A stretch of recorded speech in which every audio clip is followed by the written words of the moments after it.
começando, viu? Daqui a pouco já aparece o ao vivo. Tá, Estamos ao vivo aqui. Diga, pode falar. Você vai fazer perguntas? Como é que é? Ficar aguardando?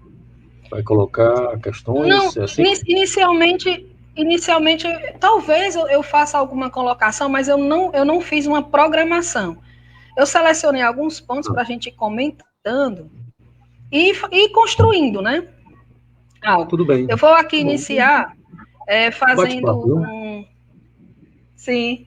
Aí eu vou iniciar aqui fazendo um comentário do poema do Paulo Leminski. Ele fala sobre dor e obra. Estou colocando aqui no público para a gente e a gente já começa. Ok. Estou fazendo aqui a publicação. No início demora um pouco, alguns segundos, para iniciarmos de fato ao vivo.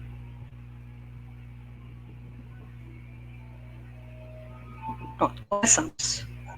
Boa noite a todos que estão aí conosco, nessa noite de sábado, onde nós estamos no 6º encontro dessas conversas, às vezes noturnas, às vezes diurnas, onde nós pensamos sobre os sofrimentos contemporâneos e tentamos dizer algo sobre isso, né? Vamos construindo juntos um pensamento, uma saída.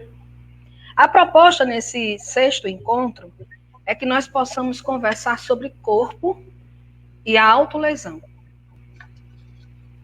Já faz algum tempo que o corte no corpo ele tem demandado escuta. E nós podemos dizer que nesses tempos que nós estamos vivendo, é um sintoma atual. Para a gente começar essa conversa, eu vou trazer um poema do Paulo Leminski, que é Dor Elegante. Ele vai dizer assim: um homem com uma dor é muito mais elegante. Caminhar-se de lado, como se chegasse atrasado, ou se chegasse mais adiante. Carrega o peso da dor como se portasse medalhas. Uma coroa, $1 milhão, uma coisa que os vala. Ópio, édens, analgésicos, não me toquem nessa dor. Ela é tudo que me sobra. Sofrer vai ser a minha última obra. Eu escolhi essa escrita do Paulo sobre dor, porque é disso que a gente tem falado aqui nessa série, né, meu povo? Eu já disse que a Netflix está perdendo, mas fazer o quê, né? Cada um vai no seu lugar, vai tentando fazer alguma coisa. Mas o Paulo ele vai dizer assim: não me toquem nessa dor. Sofrer vai ser a minha última obra. Todos nós, desse lugar de sofrimento, a gente consegue se aproximar. Todo mundo que passou aqui por essa live, de uma certa forma, sofre. Seja quem está falando, seja quem está comentando, seja quem está ouvindo. Nosso tema de hoje é corpo e autolesão. E para falar sobre ele, eu convidei o meu colega da invenção freudiana, o Leonardo, que tem uma pesquisa já com esse tema, e também ele é professor de pós-graduação da Unifor, em psicologia. E ele vai poder conversar com a gente sobre esse tema que é difícil, mas que pede escuta, que pede fala, e a gente vai tentar construir algo sobre esse tema nessa noite. E aí eu vou trazer mais um pouco aqui do Paulo. Ele diz assim: eu carrego o peso da dor, mas também é como se eu portasse uma medalha. Ele vai criando assim uma provocação, porque ele diz: olha, tá doendo, eu estou sofrendo, mas ao mesmo tempo tem algo aqui nessa dor que é minha, e ela me interessa. E eu não entrego para qualquer um. Aí ele diz: nem ópio, nem édens, nem analgésicos, não toquem nessa dor. Ela é o que me sobrou. Vou tentar conversar sobre isso. Leonardo, o que é que você pensa assim, esse tema? Eu sei que você tem uma pesquisa sobre esse tema da autolesão. É um tema que preocupa a educação, porque ele tem ocorrido nas salas de aulas, principalmente entre os adolescentes. Mas eu gostaria de ouvir de você o que é que você pensa sobre esse tema, assim, para a gente dar esse pontapé inicial aqui nessa noite de sábado. Bom, Macedônia, boa noite a todos. Queria primeiro agradecer seu convite, seu gentil convite, e lhe parabenizar pelo programa. Eu não sei se a gente chama de programa, isso aqui é live. Eu sou meio por fora dessas coisas de redes sociais. Antigamente a gente chamava de programa, né? Hoje eu não sei se é assim. Eu não estou te ouvindo, você falou. Né? Bom, sobre o tema... Não, estou te ouvindo, pode continuar. Tá. Sobre o tema, né? Realmente a gente... Primeiro, é um tema muito atual, né? Eu fiquei muito impressionado, muito assustado quando a gente começou a pesquisar uns 2 anos, 3 anos atrás, não lembro bem. Eu tive uma mestranda, que é a Thais Leite, que fez a dissertação de mestrado dela sobre o assunto, né? E muito interessante. Então, ela pesquisou, foi a campo. Assim, hoje tem uma clínica também dirigida para isso. E eu fiquei muito assustado, porque a gente sabia que era um problema atual, um problema sério, mas eu não sabia que era um problema tão amplo, tão sério, porque é uma coisa meio epidêmica entre uma certa população, né, especialmente os adolescentes, e especialmente as meninas adolescentes. Né? Quer dizer, é muito curioso isso, porque as meninas, né? É uma questão que depois a gente pode conversar. Mas 95% dos casos, né, das pessoas que se autolesionam, fazem escarificações ou coisa parecida, são de meninas. Né? É mais raro você encontrar entre meninos. Né? Então, eu fiquei muito impressionado, porque isso é uma coisa epidêmica no sentido de que aparece em várias instituições, aparece nas escolas, de todas as classes sociais, né? Não é um fenômeno restrito a uma determinada classe social, isso aparece nas escolas públicas, nas escolas da população mais simples, mas aparece na escola do meu filho, aparece nas escolas mais, né, abastadas, entre os adolescentes e meninos, como eu disse. Né? Então, é um fenômeno que a gente resolveu investigar, né? Como eu disse, tive essa mestranda, que é a Thais, que fez a dissertação dela sobre o assunto, e a gente encaminhou uma pesquisa. Infelizmente, a pesquisa ela está paralisada, né? Porque a gente a gente vai fazer as pesquisas. A gente estava começando a fazer as pesquisas, né, nesse ano, indo às escolas para conversar com os adolescentes, fazer algumas atividades, roda de conversa, enfim, uma série de possibilidades para conversar com a...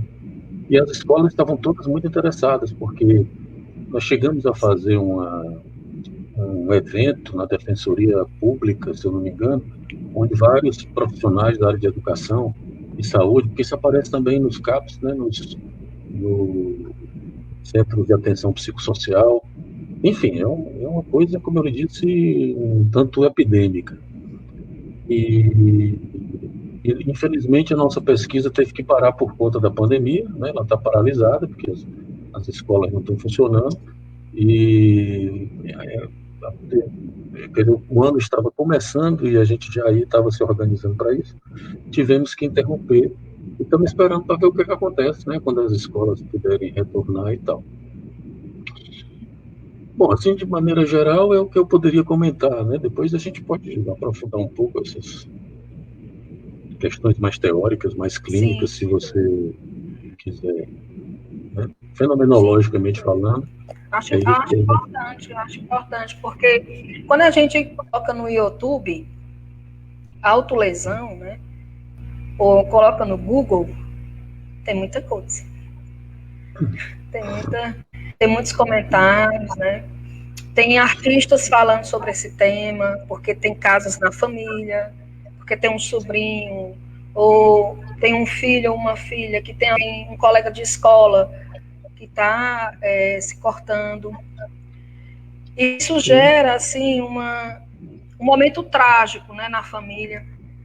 E é interessante que sejam principalmente as meninas, né, as adolescentes, que usem, acredito que seja uma espécie de ato, né, esse corte, uma mensagem. Uhum.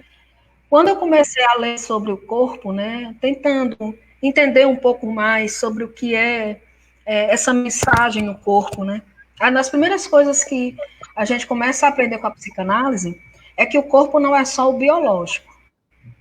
Tem o corpo da Uhum. linguagem, tem um corpo como um efeito da palavra, eu vou colocar dessa forma, né? Então, o corpo como um lugar de fala, um lugar de expressão. Isso eu não estou falando só da expressão performática do artista, mas a forma como o nosso corpo nos endereça a mensagem. Nosso corpo nos fala. Quando a psicanálise ouvindo mulheres, né? A partir do que as mulheres tinham a dizer, tinha algo que estava ali naquela imobilidade de uma parte do corpo que estava falando. De toda forma, todo sintoma, né, toda expressão, como corte, por exemplo, ele pede uma escuta. Esse trabalho que você está falando que estão tentando realizar, ele se trata principalmente da via da palavra. Como é que nós Uhum. podemos entender algo que se expressa no corpo, como um corte, como uma dor, como um sintoma, e essa ligação que ele tem com a palavra, com o sofrimento, com aquilo que não Uhum. foi dito? Será que assim podemos colocar? Será que o corpo é uma palavra na garganta, como cantor, compositor? Não sei, vamos tentar pensar sobre isso. Bom, o seu comentário tem pelo menos umas 2 ou 3 perguntas aí para a gente desenvolver, né? Que bom, bom, vamos lá então tentar falar. A primeira, eu acho que é a mais, vamos dizer assim, mais geral, é essa que você começou por ela, né? De que em psicanálise, não é só em psicanálise, né? A gente fala psicanálise, parece que é uma coisa teórica, não é. O corpo, para nós, não é Sim, unicamente o organismo. O organismo é um substrato em torno do qual a gente vai ter uma constituição necessária. O corpo, a gente sabe disso, a clínica mostra isso, mas a vida social e simbólica também. O corpo ele precisa ser constituído, né? Ele precisa ser construído,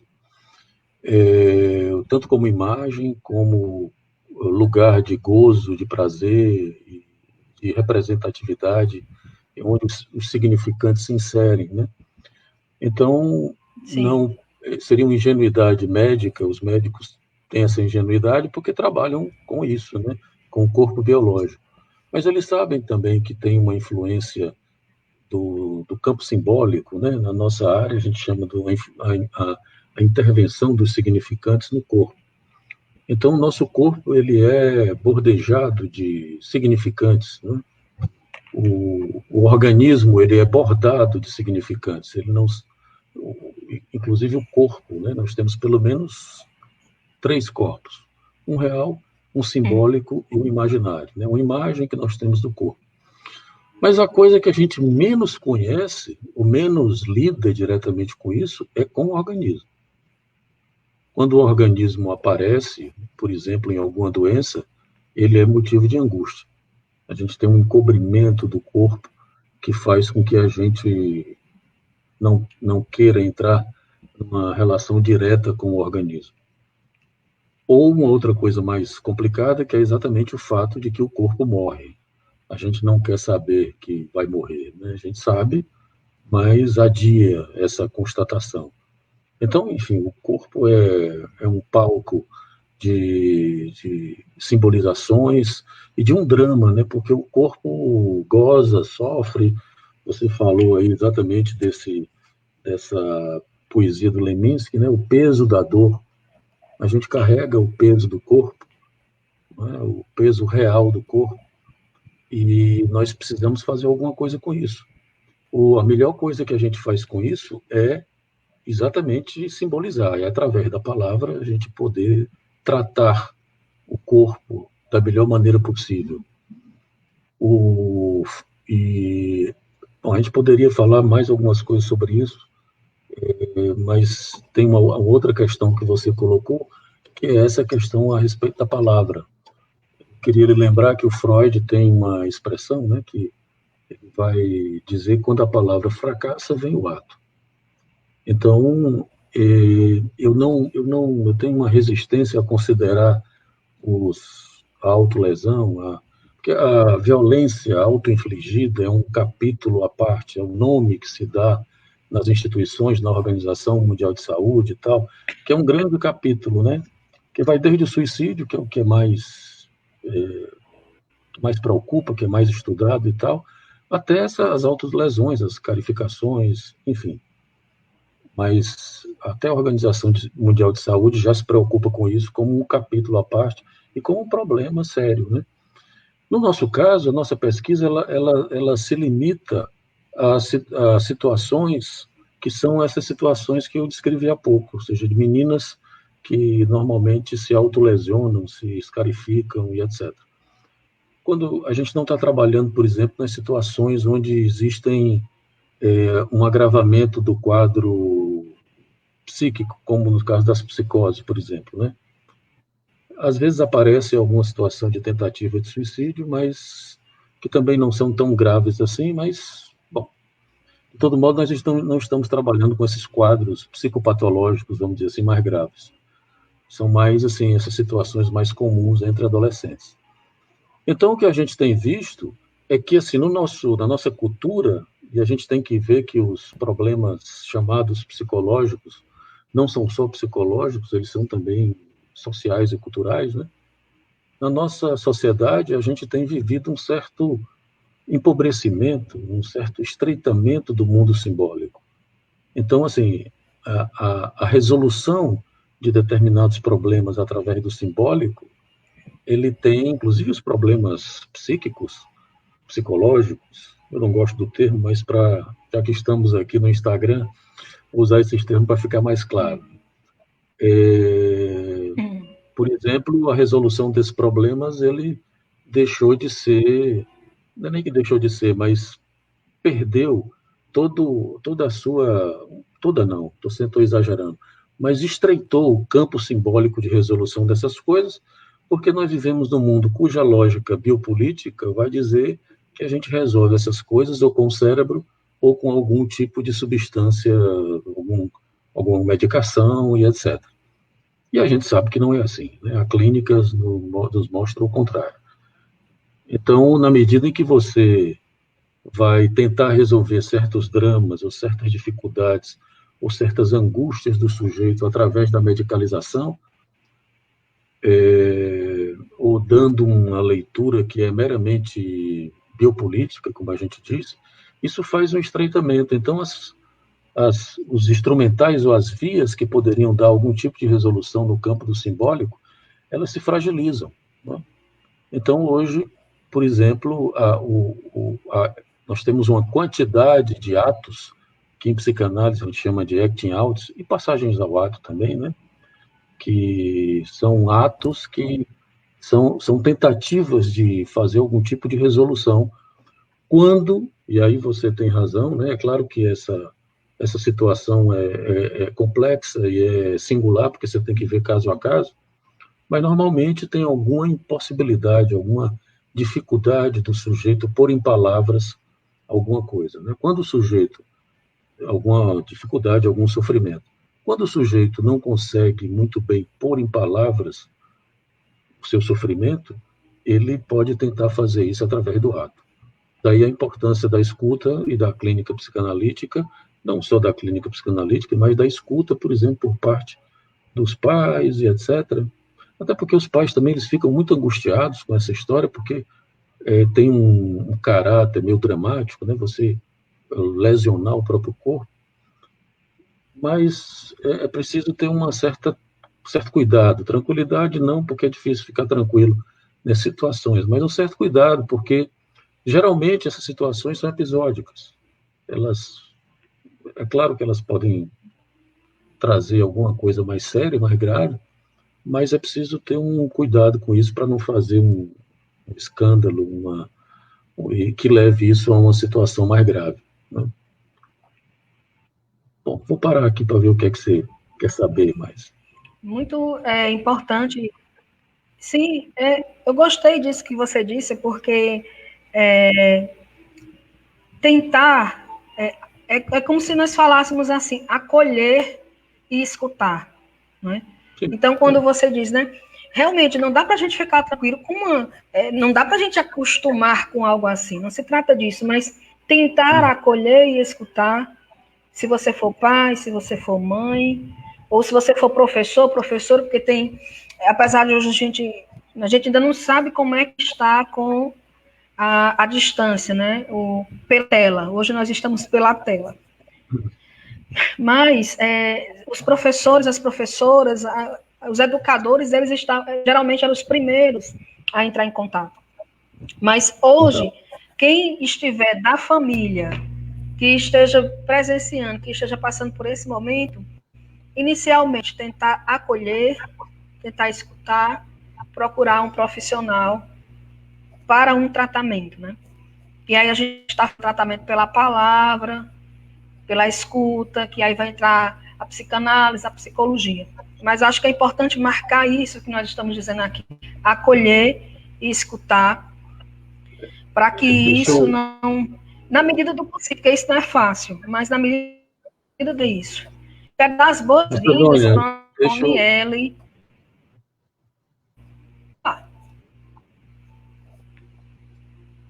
Pode falar, tranquilo. Oi, não, eu queria só fazer um comentário sobre isso que você disse, porque, por exemplo, nós, na nossa pesquisa que está interrompida por conta da pandemia, a gente viu realmente como os professores, os educadores estão preocupados com isso. E a nossa ideia era exatamente poder levar essa discussão para a escola, para exatamente possibilitar espaços de fala onde os adolescentes e as adolescentes poderiam falar sobre suas angústias, seus sofrimentos. É claro que não se trata de uma clínica, né, no sentido habitual do termo, mas a ideia de rodas de conversa, porque é exatamente essa a ideia, você possibilitar espaços de fala onde se possa, de alguma maneira, experimentar essa simbolização e permitir que, é claro que a gente não tem ingenuidade de achar que vai resolver essas questões, mas é possível encaminhar através desses espaços de simbolização que muitas vezes na própria escola podem estar estreitados. Se estão estreitados na cultura, por conta dessa lógica biopolítica que é dominante, né, a medicalização, você vê, por exemplo, as crianças estão começando a tomar Ritalina desde cedo, né? Isso já é uma febre nos Estados Unidos. Então, se você começa a resolver seus problemas subjetivos, psíquicos, com medicação, a sua competência simbólica vai se estreitando.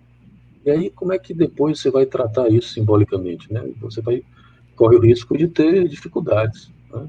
Então, era só esse comentário que eu achei importante sobre esse campo da educação, que é onde os educadores estão todos muito preocupados, muito angustiados com isso. Sim.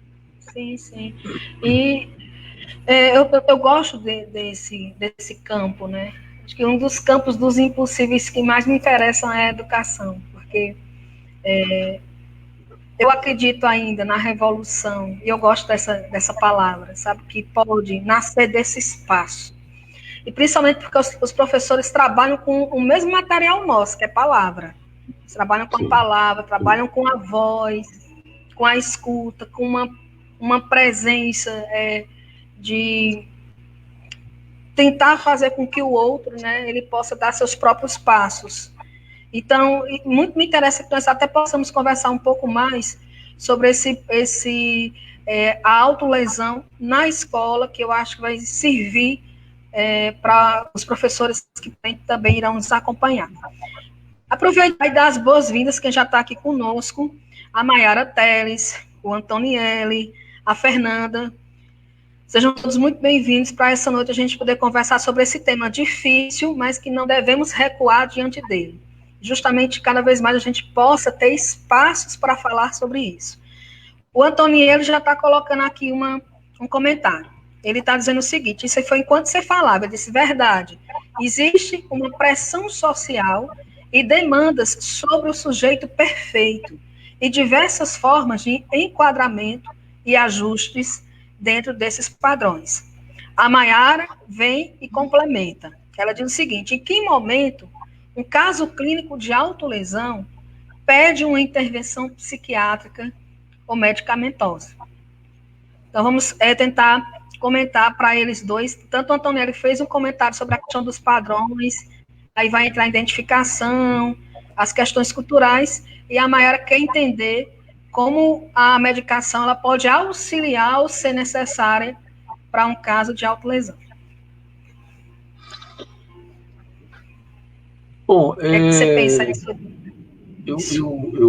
O primeiro comentário, né, eu queria dizer que realmente nós temos, nesses casos, curiosamente, nós temos um sujeito que está um tanto quanto acossado por certas exigências, pressionado por certas exigências imaginárias, vamos dizer assim.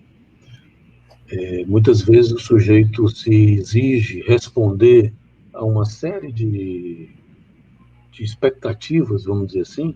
Em psicanálise a gente chama de demandas, né, dos pais, de algum outro. O sujeito está um pouco pressionado por isso, meio acossado com isso, como se não pudesse errar, né, como se a falha e o erro fosse algo muito grave. Então essa exigência imaginária excessiva, curiosamente, faz com que o sujeito possa fazer um corte com isso. Veja como é curioso o que eu falava antes a respeito do empobrecimento simbólico, né? Nós sabemos que na adolescência, que é exatamente a população mais afetada por essa situação, na adolescência nós precisamos fazer um corte com os pais, né? Fazer uma separação dos pais. Só que esse corte não é um corte no corpo, literalmente. É um corte, é uma separação, a gente faz um distanciamento, é um corte simbólico, também imaginário e real, porque realmente você perde o corpo de criança, você sai, vai fazer outras coisas que você fazia com os pais e não faz mais, né, as brincadeiras, enfim, vai sair com a sua turma e etc. Todo esse aparato simbólico adolescente. Mas pode ser que isso seja mais difícil. Primeiro que nunca é fácil. Essa separação na adolescência, ela sempre é difícil e às vezes dramática. Pode ser mais fácil, pode ser mais tranquila, mas também pode ser mais complicado. E muitas vezes o sujeito pode ter dificuldade de fazer porque a separação não é só a separação física dos pais, né? É uma separação com esse lugar de uma certa exigência narcísica ou infantil que os próprios pais muitas vezes fazem aos seus filhos. Então, muitas vezes o corte, quando ele não consegue ser feito numa dimensão simbólica, ele muitas vezes aparece como autolesão.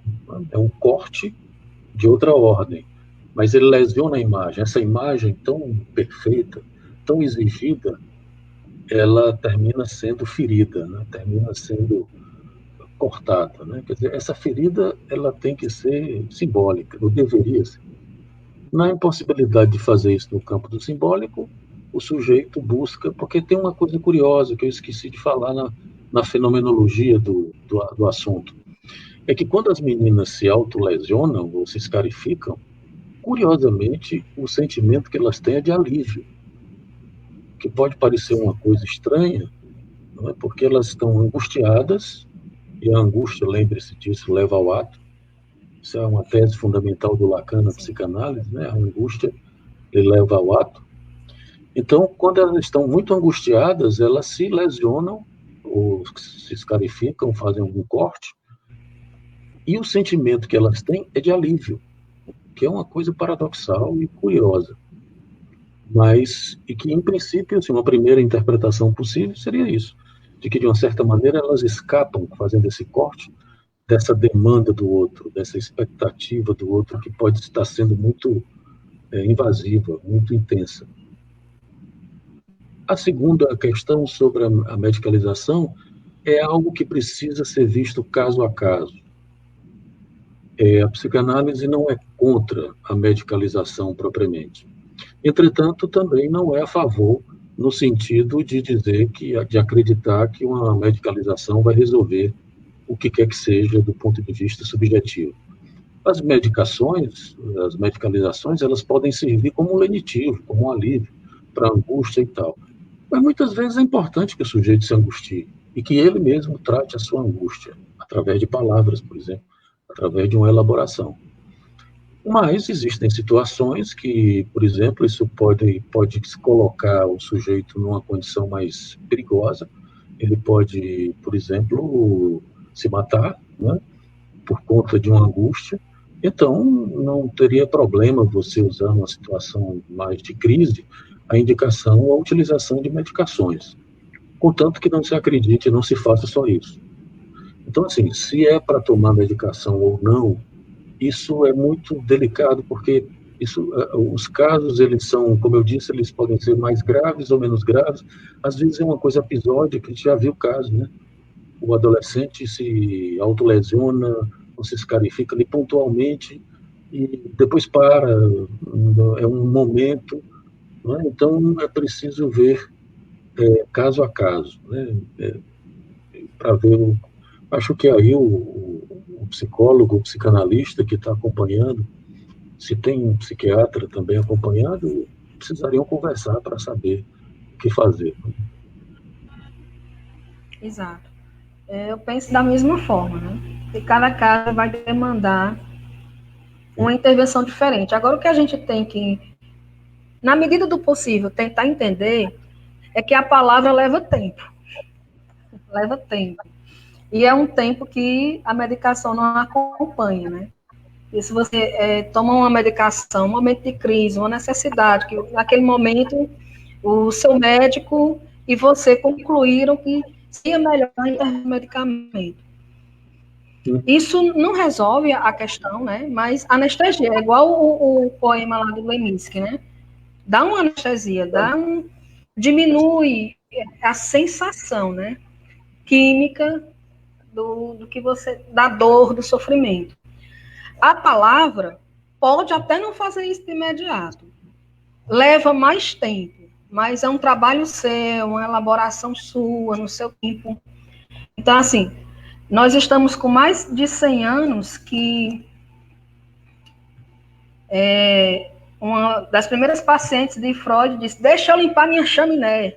Isso é uma das primeiras coisas que a gente escuta nas primeiras aulas de psicanálise na faculdade. Deixa eu limpar minha chaminé. Mais de anos que uma das primeiras pacientes na psicanálise, preciso falar é outra coisa. Mas nunca a gente chegou a entender assim, ou a concluir, vai ser rápido, vou encontrar o bem-estar, vou encontrar a felicidade. Também não. Então, assim, mas é um trabalho seu, né, que você vai se implicar, mas dá muito trabalho. Mas eu acho que a gente precisa pensar mais sobre isso, principalmente nesse momento que nós estamos, concordo com você, em um desmonoramento, bem, uma queda, vou colocar assim, já que a palavra não está saindo, uma perda simbólica, né, que a palavra, ela está sendo depreciada, ela está sendo colocada em um outro lugar. A gente está tendo discurso de ódio, a gente está tendo briga, a gente está tendo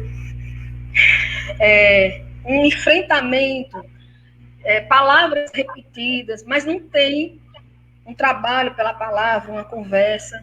A gente está nesse momento no nosso país. E isso repercute em N situações, em N momentos, né? Como, por exemplo, parar numa noite de sábado, em plena pandemia, isolamento, para falar desse tema espinhoso, difícil. E para a gente dizer assim, de início, é preciso escutar. Tentar se colocar nessa posição de escuta, de acolhimento, para tentar fazer algo com isso. Teve uns pontos que nós começamos a falar aqui, que foi sobre os vários corpos que nós temos, né? Um corpo no real, um corpo no imaginário, um corpo no simbólico. E que a gente pode pensar que numa irrupção de angústia, numa angústia que eu não sei o que fazer com ela, eu posso me aproximar do ato, né? Ou de uma encenação de um ato, de um act out. Posso me aproximar. Bem, o que a palavra faz nesse sentido, né? Não significa que a palavra é a tábua de salvação, que tudo vai ser resolvido. Vamos falar. Não é disso também que nós estamos falando. Mas a palavra é uma via. É uma via. É um percurso. Que a educação utiliza, que as ciências humanas utilizam, pensar, falar, usar a palavra como meio de expressão e que, não coincidentemente, está sendo, assim, como é que eu posso dizer, colocado em xeque. Não falemos, não pensemos, né? Hajamos sem usar a palavra, né? Estejamos sempre à beira do ato. É mais ou menos como nós estamos no momento, né? Estejamos sempre na ação e não pela palavra que dá mais trabalho. Mas a nossa proposta é que nós possamos pensar, eu vi uma autora, ela escreveu o livro Fracassos da Fantasia, em que ela explora explora a autolesão, explora essa relação com o corpo, e ela vai pensar que talvez a autolesão ou qualquer ato que inclua o corpo pode estar associado a um fracasso no fantasma. E a gente vai entender o fantasma como uma janela para o real, como uma forma, o óculos que eu uso para olhar o mundo. De uma certa forma, esse óculos fracassa e eu fico mais próximo ao ato. Como é que nós podemos, acho que a palavra, a gente fala em psicanálise, atravessar a fantasia, o que seria isso?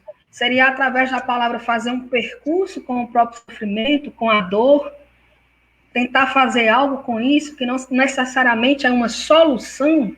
Eu gosto de pensar assim, né? Saber fazer com a dor. É isso que nós estamos, então, tentando falar aqui, que quem esteja nos acompanhando, que trabalha com educação, ou que tem um caso na família, que possa tentar, através da escuta e da palavra, dar um espaço para essa dor e para esse sofrimento? Macedônia, mas eu queria só ressaltar o seguinte, porque não é simplesmente falar, falar e falar, entende? Eu acho que isso, em psicanálise, a clínica psicanalítica descobriu isso.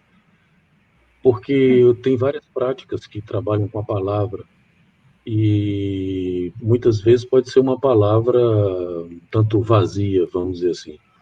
Sim. O espaço de fala, pelo menos esse que a gente oferece na clínica psicanalítica, não é simplesmente para o sujeito ir lá e falar qualquer coisa, né?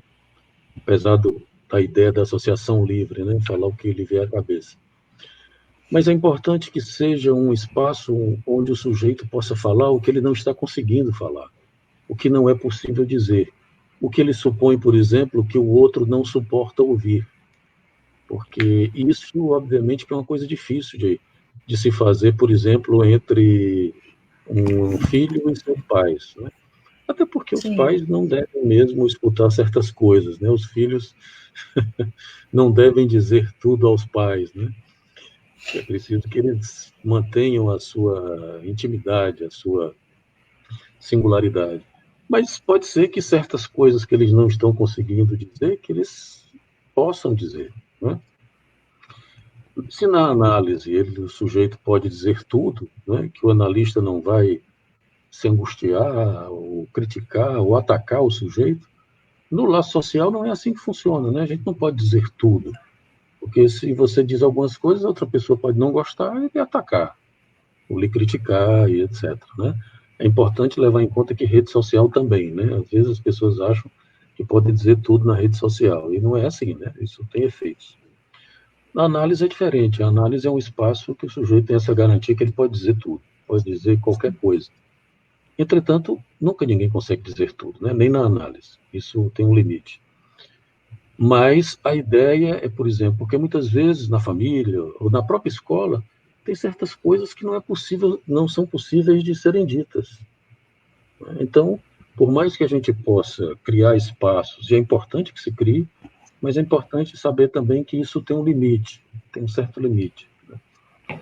E, se for possível, criar espaços realmente onde se permita que as pessoas e os adolescentes falem disso que normalmente está interditado, ou está, né, impossível de se dizer, ou não é possível dizer. Enfim, acho tem uma diferença aí, e daí toda a importância do dispositivo clínico, né, psicanalítico, pelo menos, que bom, tem essa vantagem, vamos dizer assim, né, por mais difícil que Sim, seja, mas enfim, é sim. isso, não sei se eu respondi a sua pergunta, né? Sim, de fato, não se trata de dizer de todo jeito, né? Ou de qualquer jeito, né?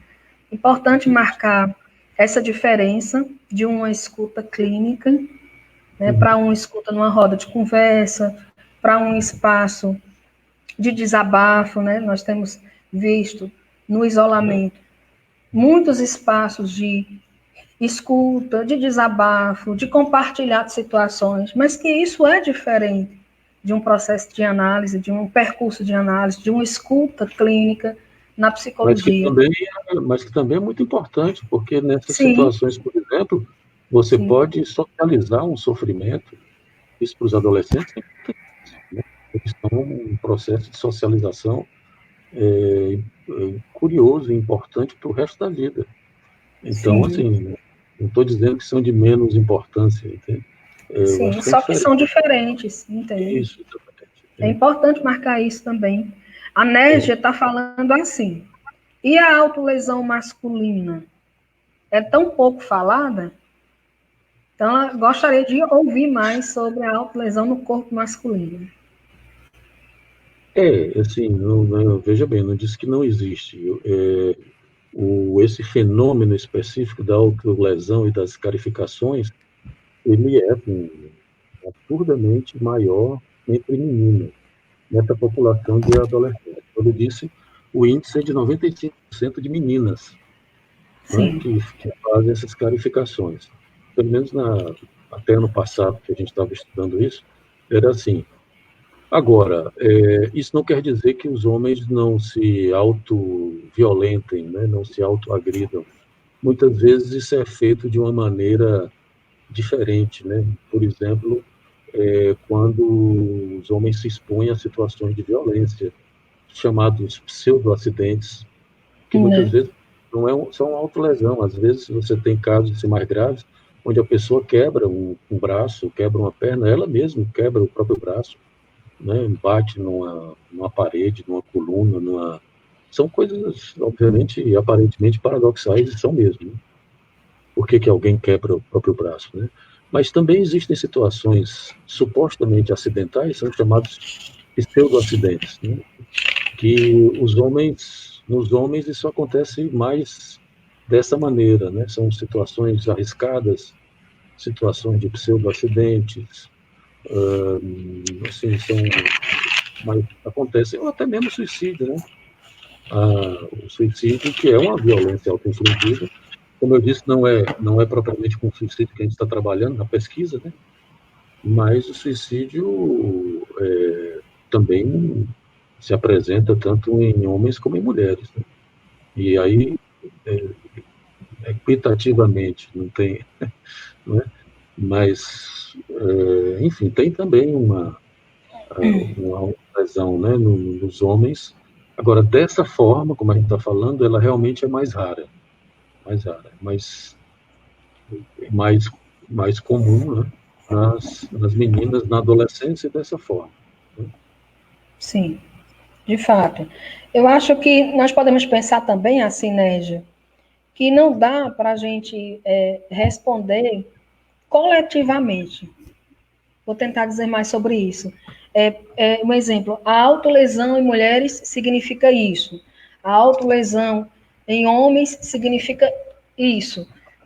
Não dá, tem que ser no um a um, realmente, porque Uhum. para cada um, aquele corte e aquela lesão é uma coisa, né? Tem a ver com a sua história, com a sua dor, com o seu sofrimento.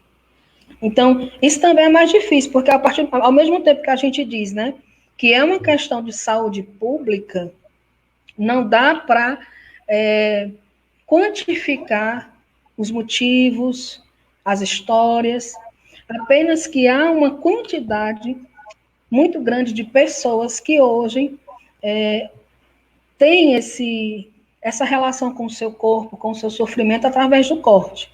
Mas o que leva, o que significa aí é como a gente diz, o buraco é mais embaixo, né? Requer um outro tratamento, uma outra escuta.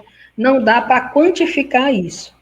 Mas eu acho que se nós pudéssemos chegar em algum lugar com essa nossa conversa, seria que a palavra tem efeitos.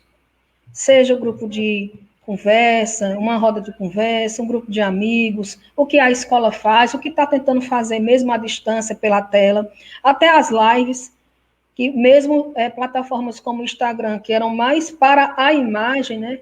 Uma foto e um texto curto, até mesmo essas plataformas estão servindo para lives, para conversar, as pessoas conversarem entre si, trocarem comentários, tentando construir algo. Então, esse momento de isolamento também está sendo um momento em que estamos buscando saídas, né? E, de uma certa forma, tem muita gente tentando falar. Inclusive, a Organização Mundial de Saúde disse que a psicologia, nos próximos anos, ou seja, né, quem trabalha tanto a psicologia como a psicanálise, tem uma tendência nos próximos anos a ser buscada. Ou seja, que haja uma mudança social na forma como olha para o trabalho da psicologia, para o trabalho da psicanálise. Esperamos, né? Não sei se de fato vai ser assim, mas é uma boa previsão, no sentido de que mais e mais pessoas poderiam buscar esse tratamento pela via da fala. Eu achei interessante isso que Leonardo marcou, né, da diferença do tratamento clínico, porque muitas vezes as pessoas que nos procuram na clínica, não é que elas não falem, né? Não é que não tem um amigo mais íntimo com quem converse, não é que não tem alguém que dê ouvido para a escuta. É porque tem coisa que não se resolve assim, né? Existe um outro trabalho a ser feito que não se trata apenas de desabafo, né? Tem uma outra coisa que aí vai ser o trabalho que o ouvido na clínica vai emprestar.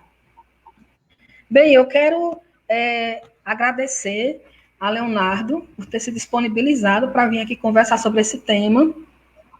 Quero agradecer as pessoas que passaram por aqui, que ainda estão nos acompanhando, a Gervânia, a Lindaura Pinheiro, que está por aqui, o Erinaldo.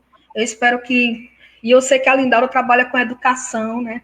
Que mais e mais pessoas que trabalham com educação possam pensar nos espaços de fala, nas escolas, nos campos de atuação, que possam criar esses espaços e dar possibilidade para que mais e mais, cada vez mais os jovens possam utilizar, tentar criar alguma forma de simbolização. A Maiara, só porque tu viu que eu estava me despedindo, né? A Maiara já está aqui colocando um comentário importante. Ela está dizendo assim: ano passado eu trabalhei em um projeto nas escolas da rede estadual e após a apresentação, muitos adolescentes nos chegavam aos atores para falar de seus sofrimentos, para chorar. Interessante pensar como a arte, como a psicanálise, não igual, mas também pode mobilizar a palavra no outro. Olha, Maiara, eu posso dizer que você está finalizando essa noite de uma forma poética. Agora há pouco eu tinha, inclusive, pensado na arte, porque nós estamos num momento também que a arte ela tem sido atacada. Não é à toa, né? De fato, a arte ela tem essa possibilidade, disso que Leonardo falou lá no início, né? É uma via de simbolização. E eu acho, assim, uma via régia, vou usar essa palavra que eu gosto do Freud, de interpretação dos sonhos, para Santoni, para você fazer uma obra com a sua dor. Acho que essa obra que o Leminski falou lá no início, na poesia dele, né? Não toque na minha dor, essa é a minha obra. Eu acho que a arte, assim, ela tem essa via, essa possibilidade de você fazer algo com a sua dor, com o seu sofrimento, pelo texto escrito, pela performance, que é assim... Não é à toa que Freud disse, olha, veio antes da psicanálise. Veio antes da psicanálise a arte, o artista veio antes da gente, porque é essa via peculiar e fantástica de a gente conseguir fazer algo com o nosso sofrimento. Inclusive, eu estou guardando aqui um trecho da Raquel de Queiroz para a gente finalizar a nossa noite. Para isso, eu vou passar a palavra para o Leonardo, para ele fazer os comentários finais desse nosso encontro.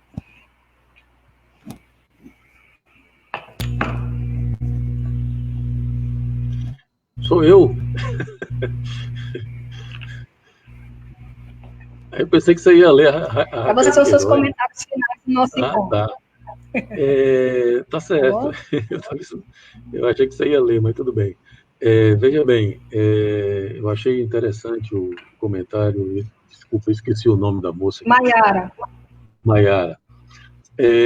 Veja como é interessante aquilo que a gente falava do estreitamento simbólico, né? Quer dizer, por exemplo, as scarificações, os cortes, eles normalmente, no mundo antigo, vamos dizer assim, eles eram tratados em rituais religiosos, né?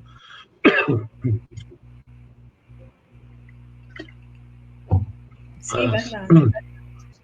As tatuagens e etc., eles sempre tinham uma função simbólica, né? Que normalmente os rituais geralmente faziam referência a uma mitologia qualquer daquela cultura. E o que aconteceu no nosso mundo moderno, e muito especialmente no pós-moderno, como disse a Macedônia? As nossas mitologias, elas se desvaneceram, não existem mais. Não existem mais, por exemplo, rituais de passagem, né? Como tinham, por exemplo, na adolescência. Algumas culturas ainda mantêm isso, mas as culturas mais chamadas civilizadas, entre aspas, como as nossas, não mantêm mais esses rituais de passagem. Onde esses rituais geralmente são escarificantes, né? Tem algum tipo de dor, algum tipo de escarificação. Mas acontece que o que os adolescentes fazem hoje, essas escarificações, elas não têm essa função de ritual de passagem. É muito mais uma tentativa de sair de uma condição de apassivamento, que o gozo do corpo, como a gente chama, né? O corpo goza, o corpo nos ataca, e a gente tem que lidar com esse ataque do corpo, fazendo isso, esvaziando esses ataques do corpo, e a gente precisa brincar com ele, né? Com o corpo. Desde bebê a gente aprende a fazer isso, a brincar com o corpo, fazer o que o Lacan chama de uma corpsificação, ou seja, é uma retirada, é um esvaziamento desse sofrimento do corpo. A gente tem que fazer alguma coisa com isso. E a melhor via é através da palavra, do simbólico e tal. É essa palavra que eu dizia antes, que implica a singularidade do sujeito. Não é qualquer palavra, não é o blá blá blá simplesmente. E quando isso não acontece, você pode fazer por outras vias que são mais uma lesão na imagem real do corpo, por exemplo, né? Como essas lesões que estão acontecendo. Então, para vocês verem, por exemplo, a diferença de mundos, isso tem uma questão antropológica também, né? É importante, que mostra como as nossas vias simbólicas de manifestação estão muito esvaziadas, né? E seria importante a gente pensar isso na escola, por exemplo. Seria importante, quer dizer, você criar um grupo de arte com a escola, que era exatamente os nossos objetivos, não de criar grupo de arte, mas de criar espaços. Se de repente aparecesse um grupo artístico, também, né? Uma forma de viabilizar algum tipo de manifestação pela via do simbólico, né? É claro que não dá para você dissociar o real do simbólico do imaginário, mas você dá uma proeminência a essas manifestações no campo do simbólico. Para esses adolescentes é muito importante, porque lembre-se que o adolescente está muito tomado por a questão imaginária do corpo, né? Tem toda uma modificação real do corpo, o organismo se modifica, os meninas e meninos sofrem os efeitos da puberdade, o organismo real se altera, então o adolescente tem que recompor toda essas bordas do corpo, essa organização entre o real, o simbólico e o imaginário, né? E a palavra, a socialização e o simbólico, de maneira geral, são muito importantes nesse momento, né? Bom, Macedônia, é isso. Eu não sei se eu já faço os agradecimentos, se nós estamos terminando. Se for assim, eu já deixo aqui o meu agradecimento e mais uma vez a todos que participaram também, e as minhas parabenizações ao nosso evento aqui. Que bom. Deixa eu tirar aqui a minha gata, está querendo participar, um minuto antes. Olha, eu quero, assim, deixar meu obrigado, né? A minha gratidão também a todas as pessoas que passaram por aqui. Esse é um trabalho que nós estamos tentando usar a fala para pensarmos juntos, né? Pensarmos juntos sobre o sofrimento, pensarmos juntos sobre a dor. e, com isso, buscar, na medida do possível, uma invenção ou uma saída. Eu acho que é um convite a apostar na palavra, a apostar na palavra, a apostar na escuta, e a partir disso que nós, cada um, possamos fazer as nossas invenções, na medida que nós vamos conseguindo. Esse final que o Leonardo trouxe, falando sobre o corpo na adolescência, que é um tempo de perda, né? Não se tem um corpo de criança, não se tem um corpo de... A gente está muito preso na imagem, né, do que o outro espera da gente. A gente está vivendo um tempo de separação, quem sou eu, quem é o outro. Então, que na medida que os pais, a escola possa ofertar espaços artísticos, né, trazer novamente a arte para a escola, que está tendo uma defasagem, né? A gente está muito preso na escola com nota, com Enem, com passar, com ser o melhor aluno, com colocar os alunos no outdoor, somos a melhor escola, mas tem outras coisas. Né? A escuta, a palavra, a arte, vamos tentar pensar nisso também. Bem, para finalizar, eu vou trazer Raquel de Queiroz, fortalezense, cearense, mulher que fez da escrita uma via. Ela vai dizer assim: eu sou essa gente que se dói por inteira, porque não vive na superfície das coisas. Bem, talvez o corte, apesar de ser na superfície da pele, fale de uma coisa mais profunda. De alguém que está sentindo, mas que naquele momento está buscando uma forma de sentir de algum jeito ou de outro, que nós possamos acolher, escutar e buscar um tratamento pela via da palavra, buscar um psicanalista, buscar um psicólogo, uma psicóloga, da nossa confiança, para que a gente não coloque embaixo do tapete, não deixe esse assunto para depois. Não recuar diante do corte. Isso é um convite.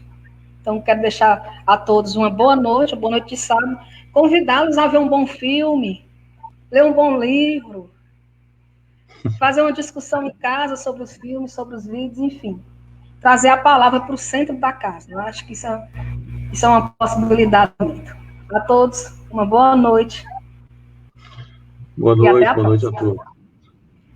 Até lá.